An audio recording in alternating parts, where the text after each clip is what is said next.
Sí. Bon vespre, Joan Antoni. Bon vespre. Amb aquesta magnífica fotografia que ens vas fer arribar, fotografia feta des del Pi del Xandri, des de molt a prop, des d'aquí Sant Cugat, ens podries dir quin cel podem veure aquests dies des de Sant Cugat? Bé, la primera cosa és saludar-vos a tots. Moltes gràcies per haver vingut, per ser aquí, també a vosaltres per haver organitzat l'acte i a tots els patrocinadors d'aquest acte, a MAT, a Òmnium, a Marc Antic, moltíssimes gràcies a tots.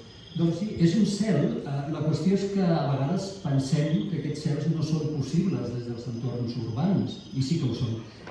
L'única cosa que hem perdut molts cops l'interès per aixecar la vista. I anem pel carrer, molts cops mirant horitzontalment amb el mòbil, i a vegades ni això, anem mirant a terra, i hem deixat de mirar a dalt, els altres avis ho feien, i és espectacular, perquè quan penses què és això que veus, que són sols, que poden tenir planetes, que hi pot haver també en aquell mateix moment algú més allà dalt, és el mateix que fas tu, preguntant-se si estàs sol a l'univers, no? Doncs és espectacular. I aquesta emoció, aquesta capacitat d'emoció que té el cel, no la podem perdre i hem de reclamar que tornin els nostres cels. I som molt afortunats aquí a Sant Cugat. Sí, Sant Cugat és un bon lloc per observar. Jo no ho faria des de la plaça del monestir, però sí, surts, camines una mica i ja veus, doncs te'n vas al Pi del Xandri i les nits poden ser molt espectaculars. És a dir, el fet que tinguem Collserola és un avantatge. Fantàstic, doncs, tots cap al Pi del Xandri, Exacte. I ja que estem mirant aquesta fotografia, abans que surti el sol, dius molt sovint que estem fets de pols d'estrelles. Per què? Són tan importants o no? No, la qüestió és que no són tan importants. Mirat des de l'òptica de la natura, són força irrellevants. Si algú toqués un botó, a vegades ho explico així, si algú avui toqués un botó en algun lloc de l'univers i desaparegués no només el nostre planeta amb nosaltres, sinó tota la nostra galàxia, quan tanquéssim la paradeta a la nit i féssim inventari de la botiga, ningú trobaria a faltar la galàxia. En bilions de planetes, nosaltres som d'ells. Des d'aquest punt de vista som irrellevants. Al mateix temps som enormement afortunats. Enormement, perquè no havent de ser res, som. I aquí estem. I ens emocionem, i tenim idees. I el fet que deies de pols d'estrelles és literal. És a dir, tot el que hi ha al nostre cos, el que hi ha en aquest piano i el que hi ha en aquella taula, en la cadira, pràcticament tot està cuinat a foc lent dins de les estrelles, dins dels sols, que han construït, han fabricat tots els elements químics de la natura. Menys dos que els va fer el Big Bang. Quan va començar l'univers només se'n va poder fer dos dels elements, que eren l'hidrogen i l'heli, que a la taula periòdica que recordeu tots, sou uns jovenets fa molt poc que veu anar a l'institut i la taula periòdica no la preguntarem, però sé que la teniu present. Els dos primers elements són l'hidrogen i l'heli, els va fabricar el Big Bang, però no va poder fabricar res més. Vol dir, el carboni de les nostres cèl·lules, el nitrogen dels aminoàcids, l'oxigen que respirem, el ferro de la nostra hemoglobina, l'or o la plata dels anells, l'urani de les centrals nuclears, tot fabricat per les estrelles, que viuen i moren per embrutar a l'espai de tot això que hem anat cuinant, impureses, l'embruten, i d'això la natura juga a químic boig i fa coses tan boniques com una roca, un arbre, un gat o una persona. Sí. I tot això només mirant al cel, totes aquestes preguntes. Si et sembla bé, Joan Antoni, fem sortir el sol i comencem la presentació. Carai, surt el sol de debò, Surt el sol. A Marc Antic fan màgia. Molt bé, Joan Antoni, hola a tothom. Gràcies per ser tots avui aquí. Gràcies, Joan Antoni. Gràcies a MAT Cultura, sempre donant suport, fent suport. Òmnium Sant Cugat, Marc Antic per també acollir-nos en aquest magnífic marc. I el celler de llibres també per acostar els llibres a la ciutadania, als seus lectors. Joan Antoni, el fet que siguem tots avui aquí, que ens hem presentat, és fruit de la casualitat? És a dir, podem dir que som afortunats de ser avui aquí, en aquest moment? Jo crec que sí, que ens hem de sentir tots molt afortunats per això que dèiem, perquè han hagut de passar tantes coses per produir vida. Tu canvies qualsevol cosa, jo per exemple ho comparo amb el llibre, faig la comparació de que podria ser com una tartera plena de pedres i en un lloc ha florit una flor que està allà aïllada. Quan plou, que plou molt poquet, resulta que l'aigua rebota una pedra i se'n va cap a l'esquerra, rebota a la dreta, torna a rebotar a la dreta i va rebotant i resulta que per casualitat rega aquella planta aquella flor i aquella flor pot seguir vivint. Una mica això és el que ha passat, és a dir, s'han produït tantes, entre cometes, casualitats, totes elles perfectes perquè avui puguem ser aquí i tu en canvies una d'elles i podem assegurar que l'Homo sapiens, que els humans, no hi serien. Per això que sí que ens hem de sentir afortunats, al mateix temps que irrellevants en un context general, molt afortunats de poder viure aquest regal que es diu vida. Molt bé. Doncs, si sembla bé, presento una mica en Joan Anton, que molts el coneixeu. És nascut a Tarragona, però Sant Cugatenc des de fa molts anys. 32. 32 anys. Vull dir, Sant Cugatenc de Socarrel, que diuen. Pare de 2 filles, màster en Astronomia i Astrofísica i llicenciat en Ciències Químiques en l'especialitat de Quàntica. I també divulgador científic. Divulgador científic i col·labores habitualment en mitjans de comunicació, tant en premsa, televisió, ràdio, que actualment en una secció del suplement de Catalunya Ràdio, que es diu La Terra és plana, que ja et vaig comentar que també hi soc fan, que escolto en format podcast i us animo a aquells que no ho heu fet encara, que l'escolteu perquè s'aprenen moltes coses i fa pensar. I bé, em fa molta il·lusió ser avui aquí amb en Joan Anton. Ets també conferenciant, coach executiu i consultor especialista en gestió del canvi. Una mica seria la teva radiografia. Ets autor de diversos llibres, com per exemple 100 qüestions sobre l'univers, Guia d'observació del cel per a nois i noies o 100 històries d'aventura espacial.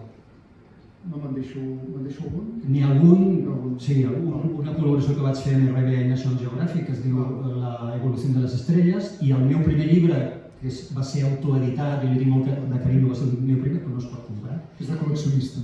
Sí, és un objecte de culte, diríem, però cult familiar, no penseu, és un llibre de família que es diu Retrats d'un univers sorprenent.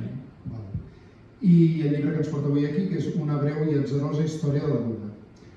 Com bé diu la biografia del llibre, Joan Anton, la llum de les estrelles i entendre el comportament de la natura et va fascinar des de ben petit. Per què, creus? Per què et va portar a fixar-t'hi a...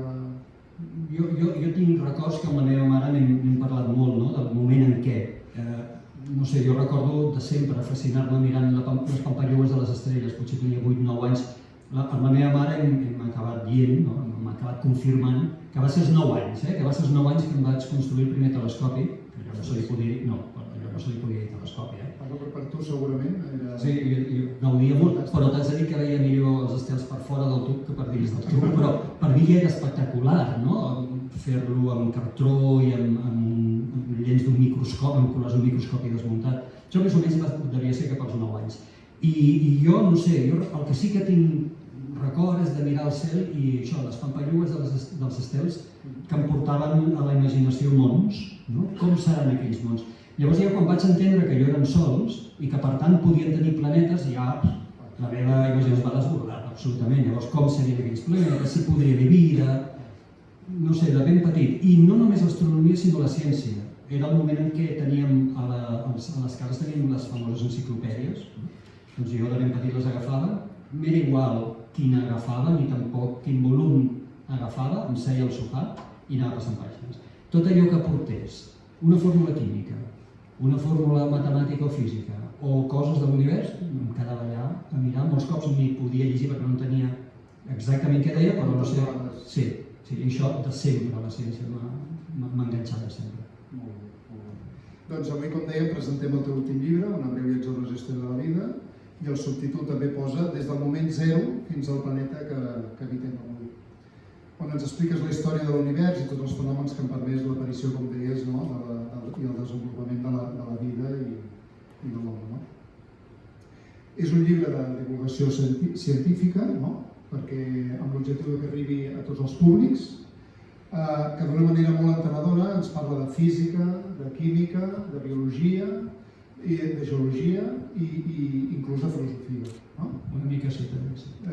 Per tant, és un llibre universal, un llibre que el pot llegir i ser llegit per tothom. Es pot llegir seguit, que l'estàveu comentant, o per fragments, també. I on ciència i humanisme hi conviuen. Conceptes que massa sovint es troben molt separats. Però t'haig de dir, fas bé fer de comentar-ho que no hauríem de ser-ho. Perquè molts cops ens trobem, no, és que jo soc de lletres, frase molt típica, no, és que jo soc de lletres, no, és que no es tracta de ser de ciència o de ser de lletres, que es tracta que hi ha coses que ens haurien d'emocionar i hauríem de gaudir d'elles amb independència, no?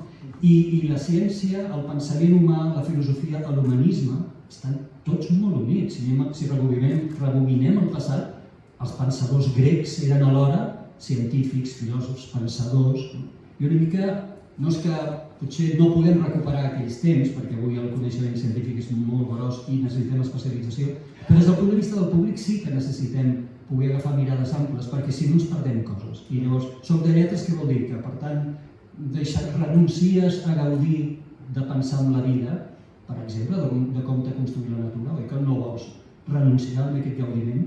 I aquesta és la qüestió. Llavors necessitem molta divulgació des del punt de vista científic, cosa que no hem fet bé des de la ciència, no hem fet bé, però necessitem recuperar o construir la divulgació per fer aquests ponts d'emoció que facin que això arribi a tothom, en independència de quin sigui el teu nivell de formació. I trobar l'equilibri entre l'especialització i...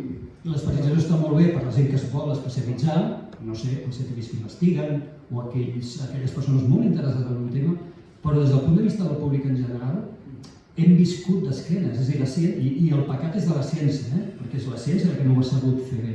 I ens hem acostumat a parlar en conceptes complexos, i si m'ho permeteu, també, potser alguns cops hem utilitzat això des de la ciència per marcar diferències.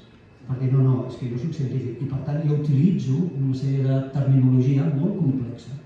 Això ha estat un error gravíssim, i és el que ha fet que es desconnecti molts cops la ciència del públic, i fins i tot temes com l'astronomia donin por, no? Facin por de jo això no ho entendré. No arriba d'entrada. Exacte, quan perfectament ha de ser possible intentar, com a mínim a l'intent, després si ho assolim o no, ja el públic ja ho diu, no? Però fer l'intent d'apropar, bàsicament per aquest concepte que et deia d'emoció, perquè no estem parlant, sí que hi ha conceptes científics, evidentment, però estem parlant de coses que són molt, molt emocionants, que és la vida, com ens ha fet la natura, quantes coses han passat, tu em canvies, on hi seríem, com hem de gaudir d'aquesta vida, com hem de respectar la vida dels altres. Perquè si valorem la nostra vida, si diem, uau, no? Quantes coses que ha fet la natura, valorant més la nostra vida, valorarem també la dels altres. I potser no ens matarem tant, perquè cada cop que ens matem, i ara això és de les coses que millor sabem fer a la història de la humanitat, o cada cop que maltractem un animal o un entorn natural, és com si estéssim insultant directament a la natura. Li estéssim dient, tot això que has fet, mira, jo m'ho carrego, no serveix per res. I això, aquest missatge, no és científic, és humanista, és un missatge de reflexió que prové de la ciència, però que ha d'estar a l'abast de tothom el poder reflexionar i endur-te'l i sentir-te afortunat d'estar viu. Molt interessant aquesta reflexió. I creus, Joan Anton, que sense la pandèmia haguessis escrit aquest llibre? Clar, no ho sé. A veure, el vaig començar a escriure en pandèmia i això em va donar molt de temps. Jo em dedico professionalment a la gestió del canvi i dono classes d'això i als meus alumnes els dic, mireu, jo que em dedico a la gestió del canvi, quan va entrar el Covid em va caure el negoci a zero i vaig entrar a la DP del canvi. Jo que em dedico a formar, vaig caure en un pou, perquè és humà, perquè som humans. I vaig estar 2 mesos que no traia cap, no sabia què havia de fer, havia caigut tot. I el tema d'escriure un llibre em va ajudar, la família em va ajudar moltíssim, però el llibre també em va ajudar, i llavors, clar, tenia molt de temps, i vaig començar a escriure'l. I potser aquest component d'emoció, de què afortunats que som de tenir vida en un moment en què patíem, encara avui patim, però en aquell moment patíem molt per la vida dels que estimem, perquè no sabíem res del que estava passant, doncs potser va marcar una mica l'estil del llibre. No sé què hagués passat si no hi hagués hagut pandèmia, potser aquest llibre no hagués existit o hagués existit més tard, no ho sé. És a dir, que el vas idear una mica en pandèmia, no? Sí, de fet el vaig idear i vaig començar a escriure en pandèmia i el vaig acabar d'escriure ja el 2021, cap al setembre del 2021, però aquest llibre va començar el març del 2020. La idea del llibre i segurament els primers redactats segur, deuen ser del març del 2020. Molt bé. Canviem el cel de Sant Cugat i avancem. Gràcies, Arnau. Això no és un cel. És un canvi, sí. És un canvi una mica brusc, però bueno, ens serveix per explicar que el llibre es divideix en 2 parts, molt diferenciades, La primera es centra en l'univers i la segona en la Terra i en la vida. Però el llibre comença amb el temps. És a dir, per explicar la vida, tot comença amb el temps. És a dir, què té d'especial el temps? Som producte del temps, també? Clar, a més, quan vaig mirar l'índex del llibre vaig dir és que això del temps, a part que és un tema tremendo, ara us diré alguna pinzellada i m'agradaria poder-vos transmetre la meva fascinació pel tema del temps, de les poques coses que sabem del temps, quan per nosaltres és una cosa quotidiana, no? I no sabem res del temps. I deia, el llibre ha de començar, lògicament, com que el llibre ha de tenir un ordre, el primer és el temps. La qüestió és, per què el temps, el nostre univers, va només cap endavant? I això no tenim resposta. Aquesta pregunta tan increïblement simple, aparentment simple, no tenim resposta. Per què? És a dir, no hi ha res a la nostra física, res, ni a la relativitat de l'Einstein, que és un dels grans pilars, ni a la quàntica, que és l'altre pilar, que obligui el temps a tirar només endavant. Només hi ha un raconet amagat, els que tingueu més curiositat, que és a la termodinàmica, que també vau estudiar a l'institut, que diu que tot ha d'avançar cap al caos. I sí, tu ho mires i dius, un castell de sorra que tu facis a la platja, la tendència serà que aquell castell de sorra es destrossi.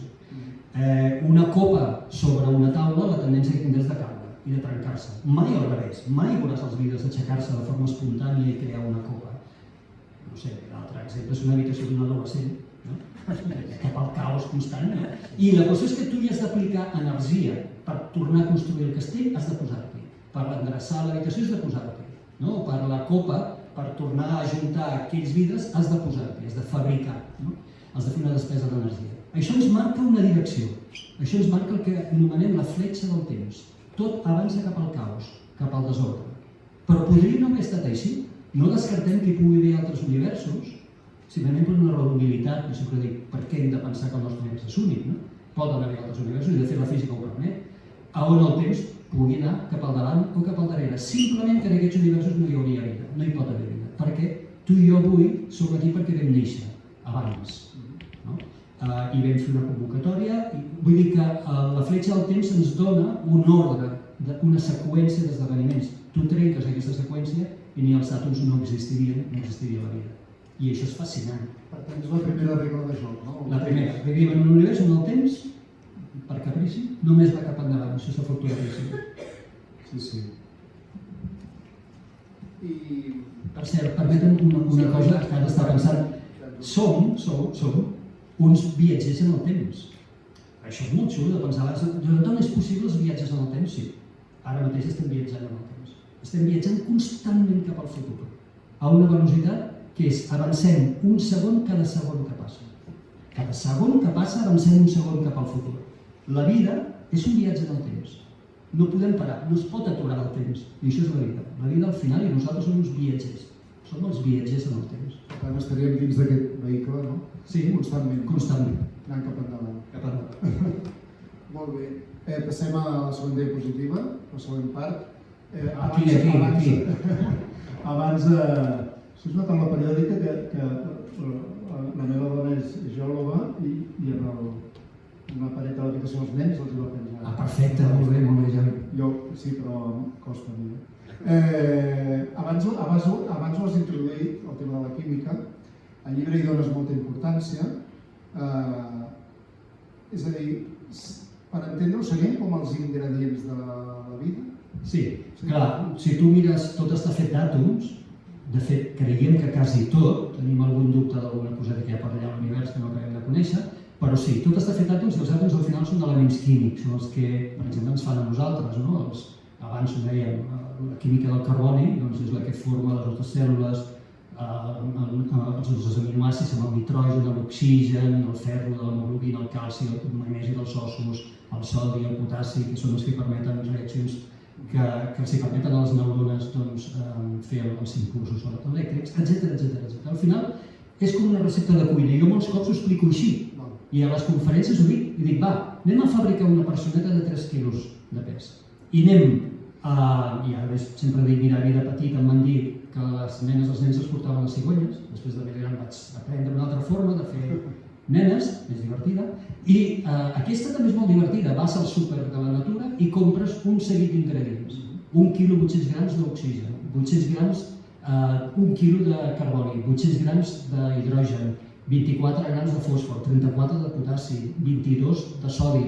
I la llista vas tirant, compres tot allò, ho poses en una olla, ho cuines a foc lent durant 3.800 milions d'anys, remenant de tant en tant i et surt una personeta de 3 quilos de pes. És cuina a foc lent. Foc lent, i molt artística.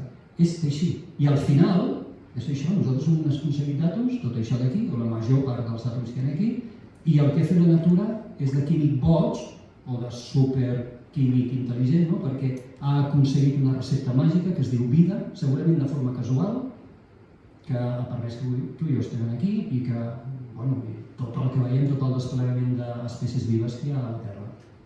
Déu-n'hi-do, Déu-n'hi-do. O sigui, per tant, és la cuina de tot. Absolutament, tu li treus... I d'aquests que veiem aquí, només el primer, el de dalt de tot, que és l'hidrogen, i a l'altre, de l'altre costat, que és l'heli, són els dos únics que es van fabricar en el primer sospir de l'univers, tota la resta fabricat pels estels. I el que em fa també és com es anaven descobrint aquests elements, no? Sí. És a dir, com un científic, no? Descobria un nou element. Els hem anat descobrint per la cua, perquè, clar, entremig no hi poden haver elements, això m'ho he preguntat també molts cops, no? Pot ser que existeixin elements en altres indrets de l'univers que no coneguem? No pot ser, pel mig no pot ser, perquè el que canvia d'un element a un altre és el número de protons, el número de boletes que té el nucli, que no en protons, doncs si en tens una de boleta ets un hidrogen, si en tens dos ets un heli, si en tens tres és un liti, si en tens quatre és un beril, si en tens cinc és un bor, però clar, no en pot ser 4 i mitja. Llavors, el que sí que poden haver elements, i de fet els estem descobrint als laboratoris, és per la cua. Encara s'estan... Sí, però són sintètics, són molt poc estables, anomenem sintètics, no estan a la natura d'una forma natural i els fabriquem al laboratori i són molt inestables. Tenen unes vides molt inferiors al segon de vida. Molt bé. Avancem a la següent diapositiva. Aquesta ja és més familiar, no? També, des de l'estació... com es diu? Espacial Internacional. Espacial Internacional, això. Ens parles de la batalla que va crear aquest planeta, no? Que avui vivim. Que sembla un planeta ideal, que sembla un planeta equilibrat, molt tranquil. Sempre ha estat així de tranquil, aquest planeta. No ho ha estat. De fet, la primera Terra era molt diferent en aquesta terra tan bonica que tenim ara i perfecta per nosaltres. De fet, els planetes es creen a partir de col·lisions, de xocs, i això fa que estiguin molt calents. Per cert, també un altre missatge absolut de pensar. Cada xoc que tenien aquells objectes que van esdevenir planetes era una batalla a vida o mort. Dels dos objectes que xocaven, un desapareixia, era menjat per l'altre i l'altre era el guanyador. La Terra és un gladiador guanyador de 1001 batalles. Va tenir molts xocs, que és el que la van permetre créixer, i aquí està la Terra, i aquí està Mercuri, i aquí està Venus, són els gladiadors, són els que van guanyar aquelles batalles. O sigui, era una batalla violenta. Absolutament, eren xocs. Primer eren diminuts granets de material que no xoquen, sinó el que fan és adherir-se, creixen, però llavors ja quan són pedretes ja comencen a xocar, quan són roques xoquen, després esdevenen embrions de planetes, i s'hi van agafar la vida que tenen a base de menjar-se altres objectes rivals que competeixen per ser ells els que creixin. I així és com es va formar la Terra, però això té un peatge, que és que la Terra, per tant, en el primer moment estava molt calenta, segurament entre 2 i 3.000 graus de temperatura, i per tant no hi havia aigua. La discussió que tenim ara a la ciència és si no hi havia gens d'aigua o n'hi havia una mica, no ho tenim clar. És curiós perquè no tenim clar l'origen tampoc exacte de l'aigua a la Terra. Del planeta blau, no? Del planeta blau, que no ho era. I llavors ha estat el planeta blau després, perquè hem rebut impactes d'asteroides, que són objectes de roca però molt rics en gel d'aigua, que han regat d'aigua un planeta sec que no en tenia i s'han donat la vida. Tot això han permès el desenvolupament de la vida. Perquè, de fet, la Terra és dels llocs més secs que hi ha al sistema solar. A pesar que la seva superfície està coberta amb un 75% d'aigua, només tenim aigua en superfície. La bola de la Terra, si tu te'n vas cap dins, és un lloc extraordinàriament sec, dels més secs que coneixem dins del sistema solar. I això és perquè es va formar força a prop del Sol, a partir de les col·lisions, i en aquella regió de l'espai on ens vam formar nosaltres, el gel d'aigua no hi era. L'aigua es va acumular a les regions exteriors del sistema solar. I per tant la Terra no era així. Era una bola calenta, sense aigua, sense atmosfera. No hi havia atmosfera, també degut a les col·lisions, i la primera atmosfera que adquirim és una atmosfera volcànica, sense oxigen, amb diòxid de carboni, amb metà, per tant absolutament tòxica pels estàndards humans i de moltes altres espècies, però que és justament l'atmosfera que permet la primera aparició de la vida, que és una vida que no depèn de l'oxigen. Us heu fixat que amb el Covid ens ha ensenyat algunes coses, molt poques, ha estat un episodi dramàtic, però us heu fixat que, per exemple, per desinfectar hem utilitzat l'ozó.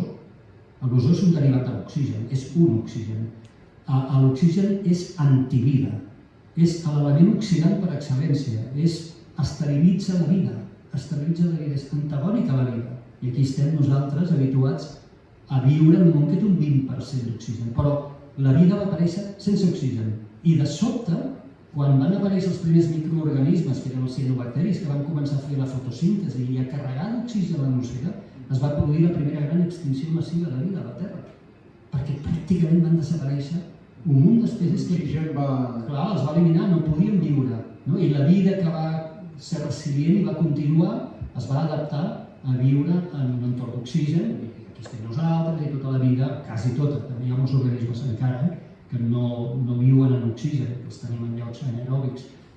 Però res que veiem en aquesta fotografia hi era en aquell instant.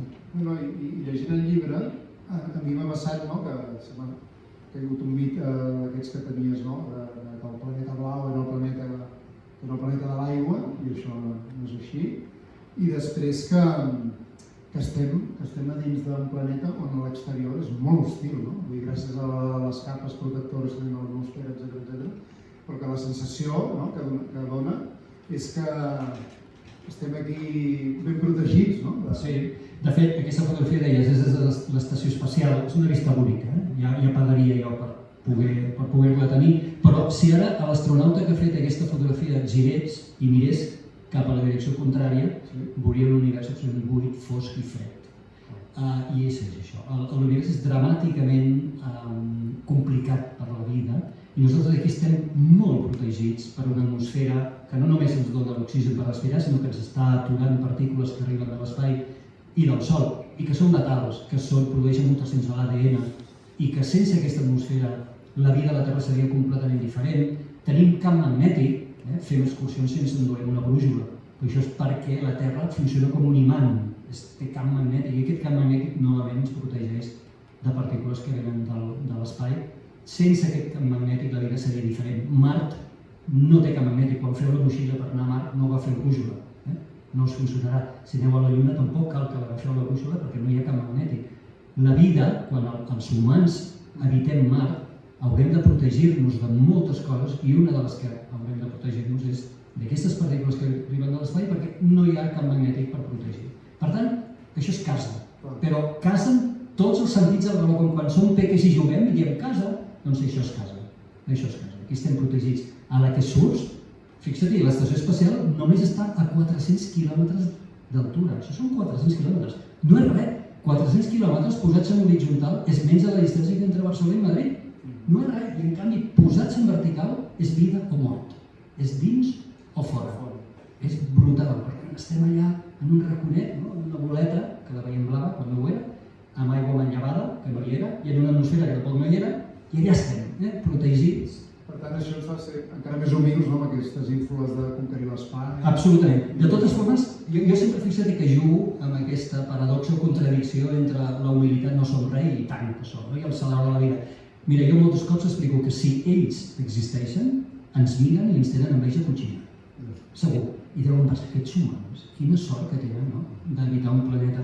Llàstima que els humans no ens adonem de la fortuna que tenim, perquè si no, no estaríem fent moltes de les coses que fem. L'ecologisme, no? L'ecologisme, el tema de l'emergència climàtica, però també el respecte per la vida, això que dèiem.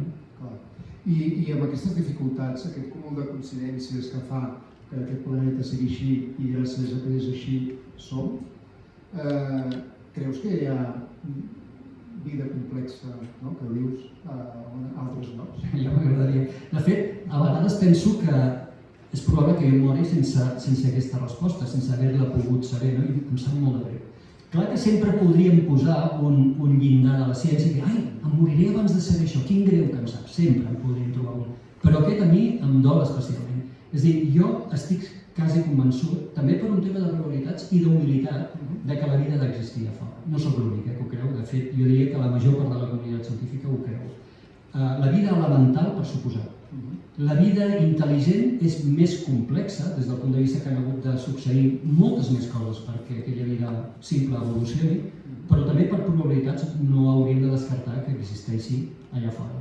Però la cosa és que encara no ho sabem i estem desesperadament intentant contestar la pregunta, estem cercant vida a Mart, vida elemental. En aquest moment hi ha 8 satèl·lits en òrbita, 3 robots a superfície, una altra nau que no és un robot perquè no es mou, tot això viu de diferents països, des dels Emirats Àrabs, la Xina, els Estats Units, la Índia, els europeus. Estem allà intentant cercar vida a Mart.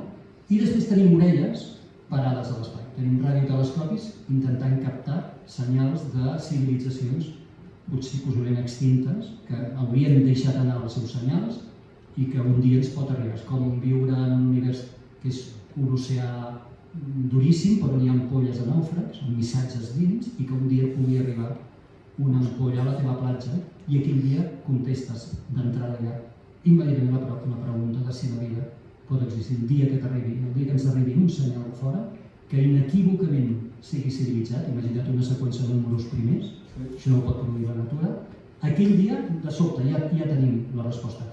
I la qüestió més xula és que això podria passar demà, o d'aquí 5 anys, o d'aquí 20, o d'aquí 200.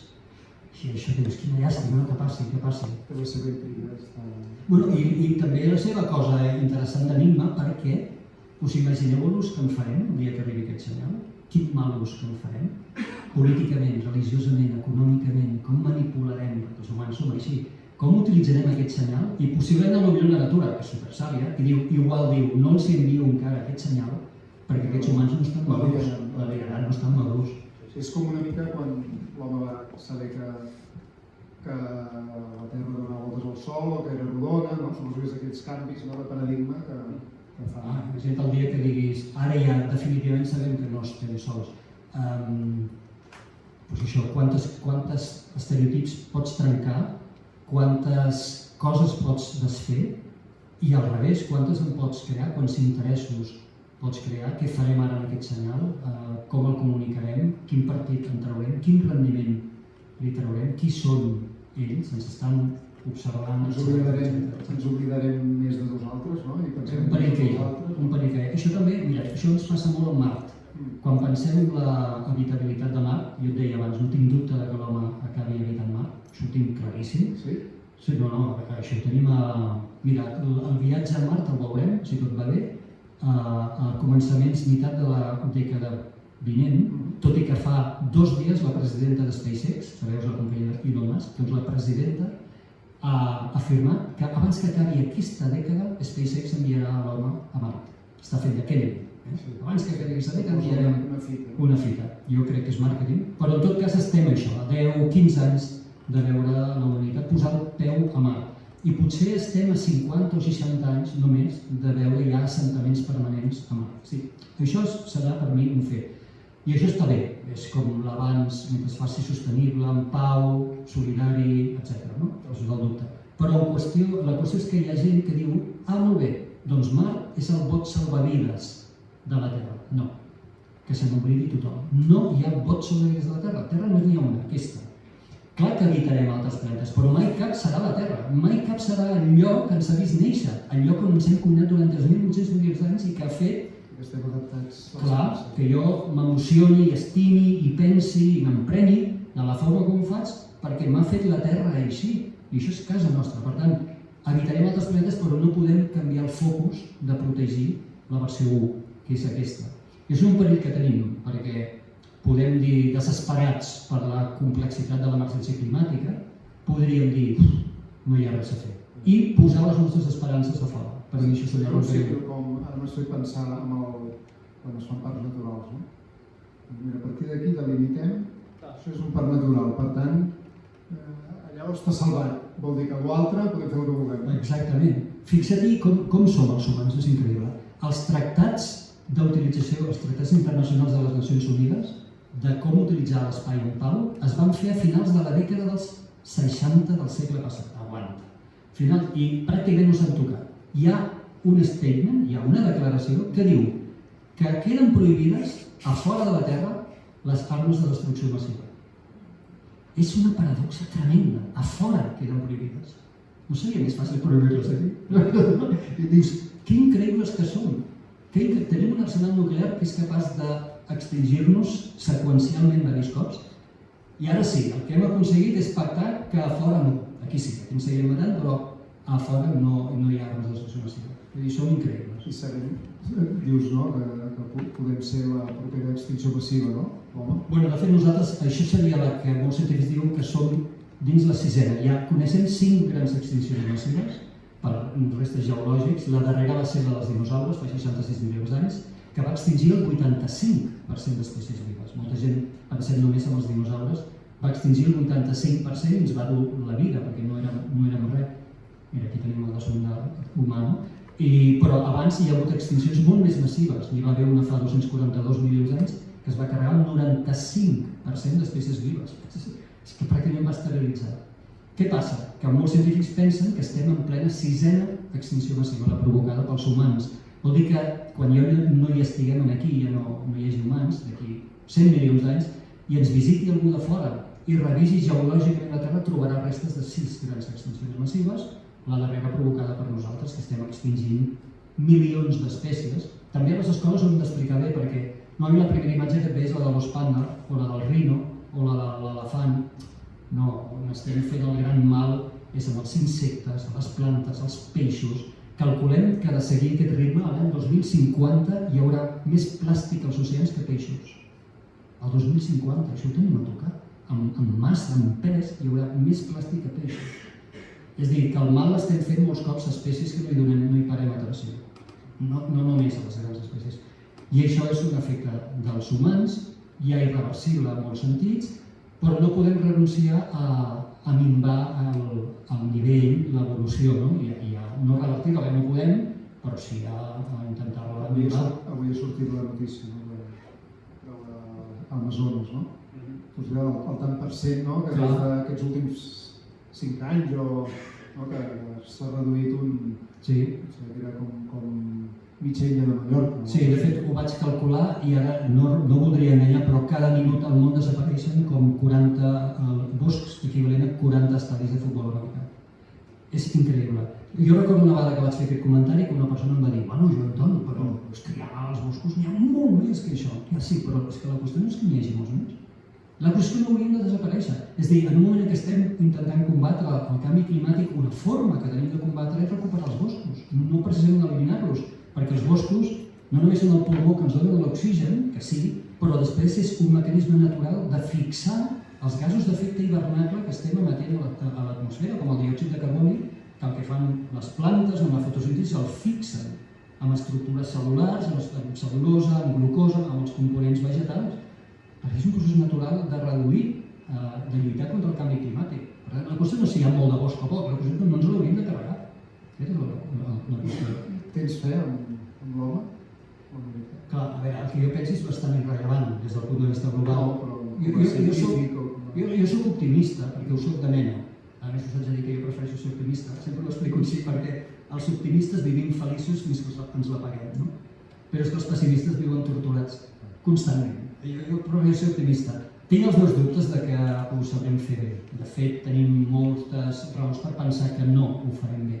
Però hi ha coses que només depenen de nosaltres, i aquest és l'avantatge. Per exemple, com explorarem l'espai? Només depèn de nosaltres. Encara no l'hem malmès, simplement no hem tingut temps de fer-ho gaire malament, no? Llavors, com explorarem Mart? Amb solidaritat, això que dèiem, en pau, en nom de tota la humanitat, o ho farem en nom d'Elon Musk o de la Xina o dels Estats Units, i ho farem amb els militars, i ho farem malament, i embrutarem? Només depèn de nosaltres. L'oportunitat la tenim, la qüestió és si la sabrem aprofitar. Aquí la Terra és molt més complicat, perquè clar, portem mil·lennis de història, però si aprenem a fer coses bé a fora, potser, més endavant les generacions que vindran podran importar alguns d'aquests valors. Direm, si a fora som capaços de fer això, no? El que dèiem ara de les armes de destrucció massiva, home, doncs si a fora, imagina't que hem aconseguit explorar el sistema solar i hem aconseguit que no apareguin armes a fora, també una reflexió, doncs a casa nostra potser tampoc no caldria que n'hi hagués tantes. Jo soc optimista. O amb científics russos, no? Sí, exacte. Som capaços de... La cooperació a l'espai s'ha produït fins ara. És veritat que ara la tensió és molt important. En la guerra d'Ucraïna la tensió, això ha tensionat totalment. Però la col·laboració, per exemple, les agències espacials ha estat molt bona i encara ara col·laboren, tot i que haig de reconèixer que és un moment molt tens, com dèiem. No cal que cometem els mateixos errors a fora dels que hem comès aquí, i d'alguna manera aquest tractat que et deia de les Nacions Unides va en aquest sentit. És incapaç de posar ordre aquí, però intentem posar-lo fora. O sigui... Interessant aquesta reflexió. Joan Anton, anem acabant. Aquest llibre l'acabes amb una reflexió filosòfica, no? Amb una oda a la vida, amb l'objectiu o el sentit de la vida, no? Molt interessant. És el premi d'arribar al final del llibre, també, és molt evocador. Parles de la natura, no? Constantment parles de la natura com una entitat superior. És així? O sigui, creus en un per què? Deixem-ho així. No hi crec. I és curiós, ja t'explicaré una anècdota, la vaig explicar també, potser alguns de vosaltres l'heu escoltada perquè l'he explicat sovint. Molts cops em pregunten a les conferències si soc creient, jo no ho soc, però tinc companys científics que ho són i evidentment és respectable, absolutament, no? I un dia vaig pensar, ostres, potser hauria d'escriure un llibre sobre Déu, sobre no Déu, sobre per què jo no necessito un Déu, però vaig pensar que el llibre el volia escriure amb un científic creient i ens discutiríem. Llavors ell defensaria el per què sí que necessita Déu i jo defensaria el per què no. Vaig pensar que era un llibre interessant, però necessitava trobar un científic creient. L'has trobat? Bueno, clar, llavors em van passar des de Sant Cugat. Em van passar el contacte, jo no el coneixia, del prior de Poblet. És el pare Lluc, nascut a Sant Cugat. No sé si el coneixeu. Va ser prior de Poblet. Jo no el coneixia, vaig mirar la Wikipedia i vaig veure que per referir-me, adreçar-me amb ell, havia dit reverendíssim. Doncs li vaig enviar un correu de reverendíssim pare Lluc, soc el jornal català, bla, bla, bla, i em va contestar. I diu, mira, ja no soc el prior de Poblet, estic a Roma, soc el procurador general de l'ordre del Cister. És a dir, bàsicament l'organigrama deu ser Déu, el papa i ell. I em va dir, estaré encantat d'escriure aquest llibre amb tu, que això era prepandèmia. Llavors, cada cop que ell venia de Roma, ens veiem a Barcelona i vam escriure l'índex del llibre i el plantejament de contingut del llibre.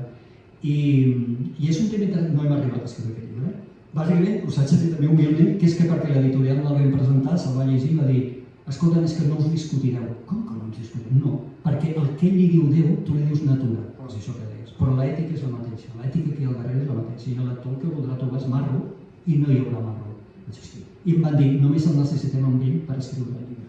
Llavors els vaig posar en contacte i no sé si crec que no necessita el llibre, però jo vaig ja separar del projecte. La cosa és que jo no crec en Déu, jo no el necessito. I per tant sí que parlo de la natura perquè m'agrada literàriament o filosòficament donar-li una entitat per poder fer un relat emocionant de la cosa. Però la natura no és ningú. No creus que hi ha una voluntat? En absolut. Crec en l'atzar. De fet, com a quàntic que soc, crec que l'atzar és un component fonamental de la natura, inherent a la natura, i per tant tot el que ha passat és atzarós. I per això el llibre es diu així també, i és el que ens dona la vida. Llavors, clar, un pot dir, però tantes casualitats, no pot ser, hi ha d'haver algú que ho hagi orquestrat. Sí, però si tu penses que hi poden haver infinits universos, altres, amb altres paràmetres, on no hi som, perquè simplement no hi podem ser, i per tant només som amb l'únic univers que té les condicions perquè hi siguem. I clar, ara el mirem i diem, guaita, algú ho ha preparat tot, aquest univers l'han preparat per nosaltres. No, ningú l'ha preparat per nosaltres, és casual i lògicament estem en l'únic univers dels infinits que hi podria haver, que justament acompleix, té les condicions perquè la vida i la civilització humana pugui ser possible. Però és veritat que jo utilitzo la natura perquè m'agrada donar-li com un relat així com més humà, més emocionant, sí, però la natura no és ningú. O ho és tot, però no hi ha una voluntat al darrere. A veure, és un tema molt interessant i esperem llegir un llibre que tingui una mica la relació que ens has explicat. Bé, abans de passar, jo crec que ja podem passar a preguntes del públic. Moltes gràcies, Joan Anton. Si et sembla bé i algú té ganes d'adreçar-se directament a Joan Anton, ara és el moment de fer-ho. Segur que hi ha moltes preguntes flotant a l'aire, però a veure qui és el primer que l'agafi i la fa. Molt bé. Estem al micro?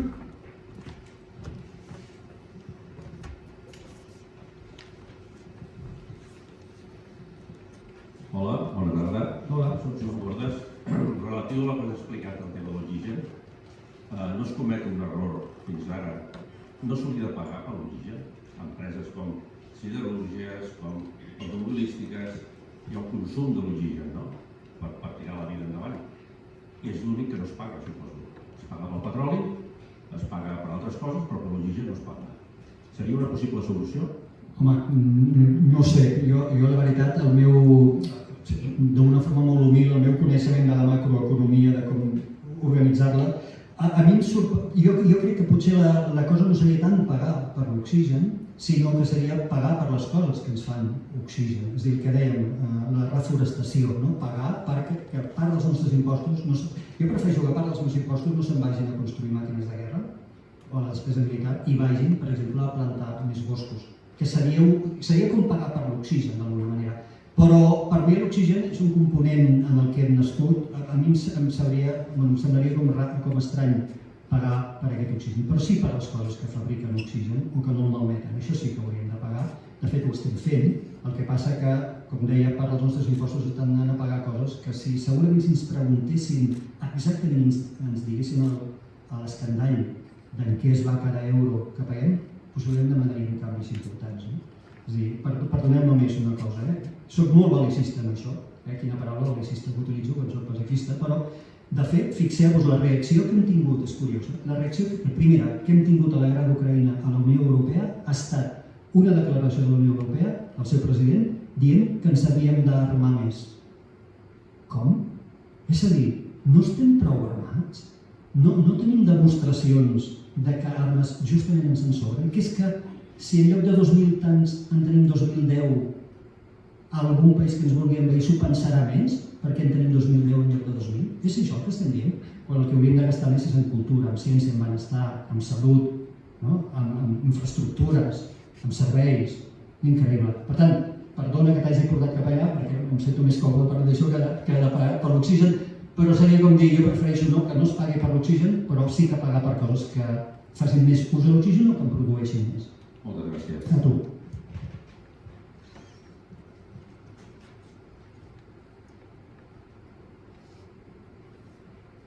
Aprofito mentre us penseu una altra pregunta. Tenia preguntes al pap encara. Com a divulgador, no? Fas de coach i fas de conferències d'empreses també i com has dit això, del canvi? Gestió del canvi. Gestió del canvi. O sigui, l'empresa, què té a veure amb la ciència? O sigui, per què una empresa tindria interès? Bueno, perquè les empreses som les persones. I al final és això. És a dir, al final som les persones les que fem que una empresa rutlli o no rutlli, o que hi hagi un estil que faci que la gent s'hi senti a gust o que no, que hi hagi un sentiment col·lectiu d'equip o de pertinença. Som les persones. Per tant, la mateixa emoció que podem despertar al públic en general respecte a això, a la fortuna de la vida, a la nostra humilitat, a la necessitat de respectar més uns als altres, a la necessitat de gestionar bé les persones per fer que quan et soni el despertador a les 6 del matí no et caguis en tot, perquè tens un entorn d'empresa, d'organització, que justament fa que no tinguis cap ganes d'enxecar-te. Doncs aquestes coses, fixeu que s'assemblen molt. Al final estem parlant de persones, d'humanitat, de valors, i l'astronomia i l'espai són una inspiració enorme per poder treballar coses d'això. Per exemple, quan treballes en el cas de l'Apolo 13, que és un dels que més treballem en empreses, i llegim el cas i veiem com la NASA va aconseguir salvar la vida de 3 persones que pràcticament estaven mortes, te n'adones de la quantitat de coses que són aplicables, reflexions directament aplicables al teu món empresarial, però que molts cops, perquè estàs al dia a dia i a la trinxera dels resultats i dels objectius i tot això, no te n'adones i no pares un moment a reflexionar. I això especialment pels directius.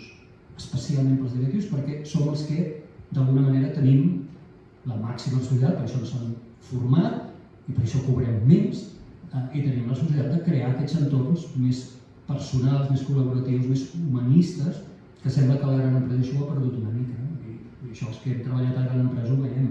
Les grans empreses, és veritat, són molt grosses, hi ha accionistes que ni coneixen de la gent i hi ha objectius, hem de créixer un 4%. És un objectiu gris, trist, però són els que tenim, hem de créixer un 4%. Què significa aquest objectiu per a una persona de l'organització que se sent mal pagada? Res! Aquest 4%, que li hem de créixer un 4% al revés, se li senta com una patada a l'estómac, no? I el que hem d'intentar és donar color a tot això. Vale, d'acord, potser haurem de créixer un 4%, no ho neguem, però com convertim aquest objectiu que és impersonal, que és trist, que és gris, com li donem color? Com el convertim, com el baixem, l'aterrem, i el convertim en objectius més personals, més a l'abast de la gent, que entenguin per què hem de fer les coses, perquè si no, potser l'empresa no anirà bé i potser patirem, saps? Llavors, totes aquestes coses les empreses una mica, sobretot les grans, s'han deixat de fer.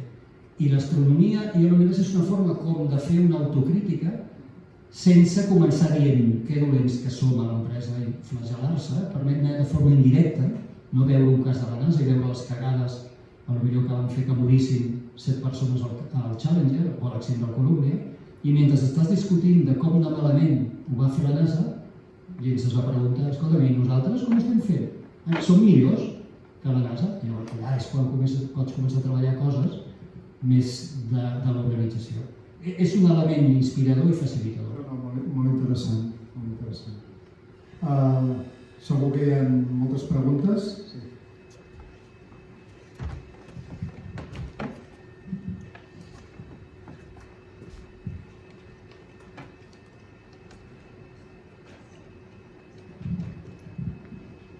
Abans de res, perdó per la pregunta una mica filosòfica, però jo a vegades m'he preguntat per què és l'abast del tot, perquè tu has dit que potser és possible que no siguin l'únic univers.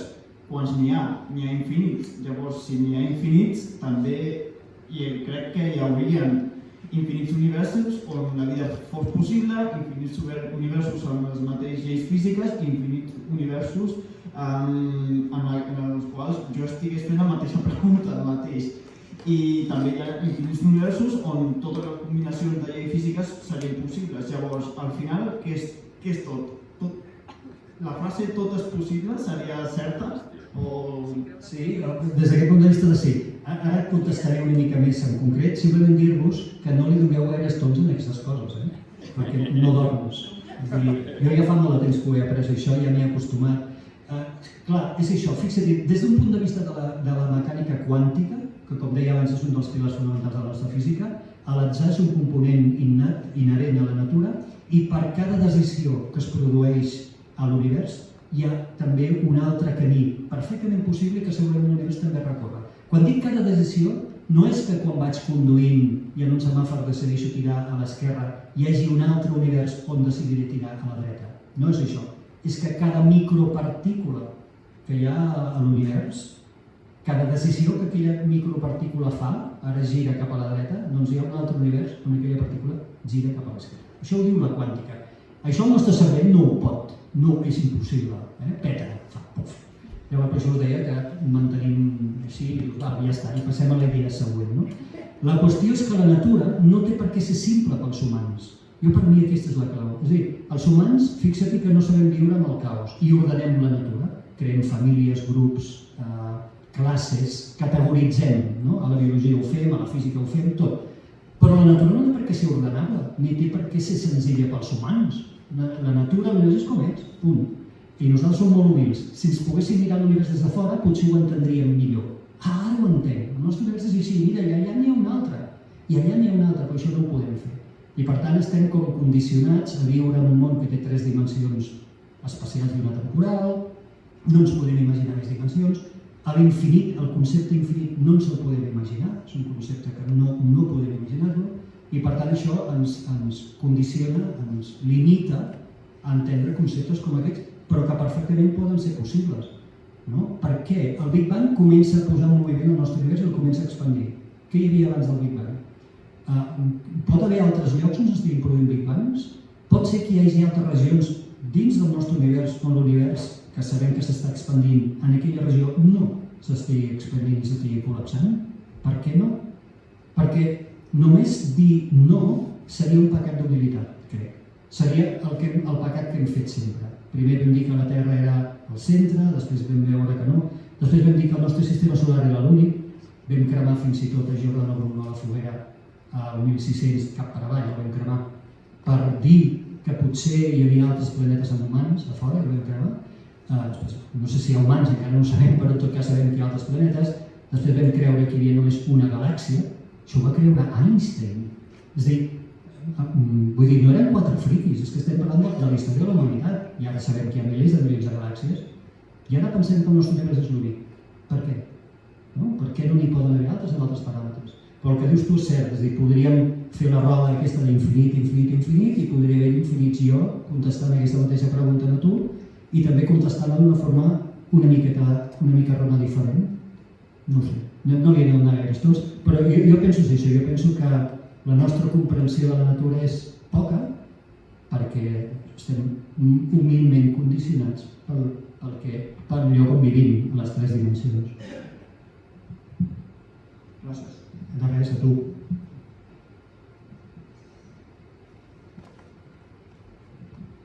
La meva pregunta és, per què hem d'enviar persones a Mars si ja sabem que hi ha antropots per allà? És més un repte o és més aviat una cosa científica per explorar alguna cosa així? Molt bona aquesta pregunta i a més m'agrada, i no estava pactada la pregunta amb ell, però m'agrada que me la facis perquè surt molt aquesta pregunta. Mireu, la qüestió del desenvolupament científic és fonamental. A Mart estem anant a contestar la gran pregunta de la humanitat, si la vida pot existir a fora. Fixeu-vos que la humanitat ha progressat en base als desafiaments. La humanitat sempre hem desafiat el nostre entorn. Primer era volem creuar aquest oceà i veure què hi ha allà. Després era anar a la Lluna, no volem anar a la Lluna, ara volem anar a Mart. I de moment ho estem fent amb robots perquè els humans encara no hi podem anar. Allà estem cercant respostes a la pregunta de si la vida pot existir. Estem buscant respostes al nostre origen de la vida. El llibre ho explica. No sabem com es va crear la vida a la Terra. Sabem el quan, però no el com. Ara imagineu-vos que descobríssim vida fòssil a Mart. En això estem, I això podria passar en els anys vinents. Descobríssim vida a Mart i que aquesta vida estés basada, òbviament microbiana, microscòpica, estés basada en l'ADN. I ara, a més, que aquest ADN fos similar al nostre. Potser acabaríem demostrant que els marcians existeixen i que som nosaltres. I que la vida va venir a cavall d'algun meteorit, d'algun altre lloc, Mart, per què no? I va caure en un planeta adobat perfectament perquè aquesta vida pogués reeixir, no? Per tant, estem intentant contestar preguntes importants. Segona, estem permetent l'avanç de la tecnologia. El repte, el desafiament d'enviar un robot a Mart. O ara el que haurem de fer d'anar a recollir les mostres que el robot Perseverance, el que va arribar el 8 de febrer de l'any passat, està recollint i que deixaran uns tubs petits abandonats a la superfície de Mart quan mori el robot. Haurem d'anar a buscar els tubs i portar-los a la Terra per analitzar-los aquí. Això és un repte increïble i fa progressar l'enginyeria, la tecnologia a tots els nivells, les tecnologies de la comunicació, tot. I després són coses que utilitzem aquí. Les càmeres dels mòbils les utilitzem perquè es van desenvolupar a la cursa espacial. El velcro es va desenvolupar a la cursa de l'espai. Els vestits ignífugs dels astronautes venen del desenvolupament dels vestits els vestits ignífugs dels bombers venen gràcies al desenvolupament dels vestits espacials, etc. Per tant, reptes que fan avançar a la nostra tecnologia. I ja, si voleu, estem pagant nòmines de serveis privilegiats, enginyers, científics, tècnics. De nou, jo prefereixo pagar una mica de la feina que fa aquesta gent que fa evolucionar el coneixement i la tecnologia al món que no altres coses. Soc monotema a vegades en això, però és que penso que és tremendo. Hi ha ho vaig explicar l'altre dia a la Terra és plana, que vam fer un programa especial d'això. Hi ha un vaixell de guerra americà, un únic, que costa $30.000 milions, un vaixell. Amb aquest vaixell es calcula que podríem desenvolupar 30 vacunes noves per 30 malalties noves, amb un vaixell. Amb 3 o 4 avions de combat, caça-bombarders d'aquests que n'hi ha milers, Espanya en té 2.000 i pico, dels F-16 i dels F-18, amb 3 o 4 paguem una missió a Mart. No només el robot i les nòmines de científics durant anys, que és abans de la missió i després. Per tant, fixa-t'hi, per què hem d'anar a Mart? Per tot això. Si no ho féssim, ens trairíem. Seria com dir, com això, no sortir de les cavernes, no haver creuat aquell oceà, no haver anat al darrere d'aquella muntanya o no haver anat a la Lluna. Per mi la gran qüestió és com ho farem. Aquesta per mi és la gran qüestió. Tenim moltes formes de fer-ho, en pau i ben fet o fatal, i aquest és el dubte, però que necessitem fer-ho perquè és que si no és com aturar l'avanç del coneixement humà i de la tecnologia, i el que ens ha fet humans és justament això, és la capacitat que tenim, coses molt dolentes que fem, però també tenim coses molt bones que som capaços de fer, I una és el plantejar-nos el per què de les coses i el contestar preguntes. La curiositat humana, no? I això és el primer impuls en Amat, és la curiositat humana. Però ja et dic, n'hi ha molts altres. De moment això ho estem fent en robots. Ens tenim ocasió de portar-hi persones. Lamentablement els robots quan es moren els deixem abandonats en allà perquè no tenim diners apenes per anar-hi, molt menys per enviar missions posteriors que recollessin la brossa que hi deixem i la portin cap aquí. Això és un peatge que en aquest moment estem assumint i estem pagant, però és que ha de ser, de moment ha de ser així. Gràcies. A tu.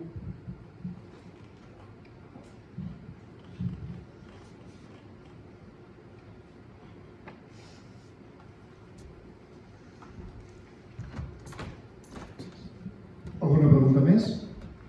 Deixem aquí? Bueno, és que no acabaríem mai, Joan Anton, perquè una pregunta porta una altra pregunta, no? I bé, em resta dir-te moltes gràcies a vosaltres. Tots Sant Cugat. Us animem a comprar tots el llibre a la taula de la sèrie de llibres, perquè en Joan Anton ara tindrem l'ocasió, no?, també, perquè ens dediqui el llibre, ens faci una dedicatòria, no?, en el nostre llibre que comprem a la sèrie de llibres. Trobareu aquesta crònica d'aquest acte en el Tot Sant Cugat, també, si la voleu tornar a reviure. I bé, moltes gràcies i fins la propera. Gràcies a tots per venir i sobretot gràcies a vosaltres per organitzar els patrocinadors, alguns dels quals tinc aquí al davant, a Amat, a Òmnium, a Mercantí, a Celler dels Llibres i òbviament al Tot Sant Cugat per fer-ho possible i a vosaltres per venir. Moltes gràcies. Gràcies.